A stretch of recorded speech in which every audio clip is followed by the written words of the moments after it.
This is an expert from the book Who Am I by Sri Ramana Maharishi. There are some question and answers that we are going to take. First is it any use reading books for those who long for liberation? All the texts say that in order to gain liberation, one should render the mind quiescent, that is, in a state or period of inactivity or dormancy. Therefore, the conclusive teaching is that the mind should be rendered quiescent. Once this has been understood, there is no need for endless reading. In order to quieten the mind, one has only to inquire within oneself what one's self is. How could this search be done in books? One should know one's self with one's own eye of wisdom. The self is within the pipe sheets, but books are outside them. Since the self has to be inquired into by discarding the pie sheets, it is futile to search for it in books. There will come a time when one will have to forget all that one has learned.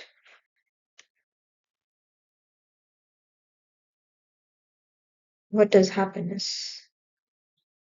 Happiness is the very nature of the self.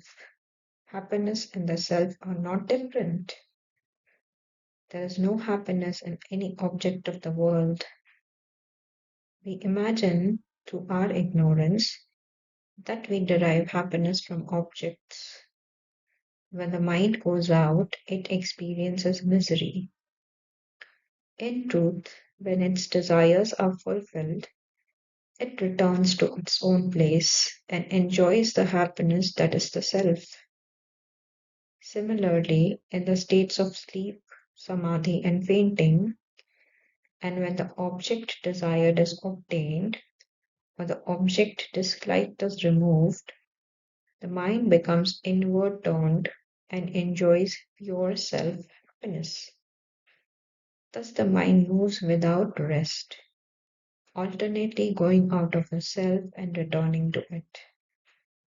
Under the tree, the shade is pleasant, but in the open, the heat is scorching.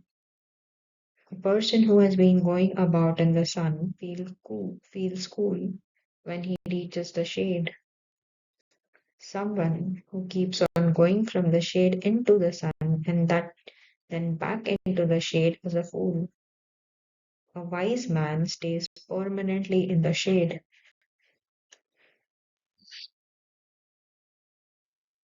Similarly, the mind of the one who knows the truth does not leave Brahman.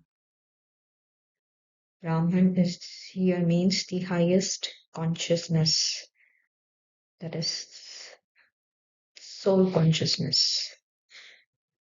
The mind of the ignorant, on the contrary, revolves in the world, feeling miserable, and for a little time returns to Brahman to experience happiness.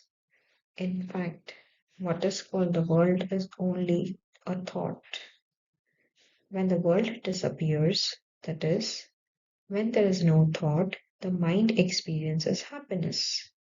And when the world appears, it goes through misery.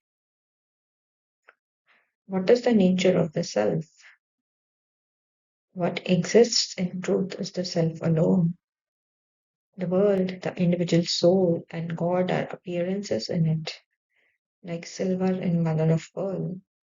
These three appear at the same time and disappear at the same time.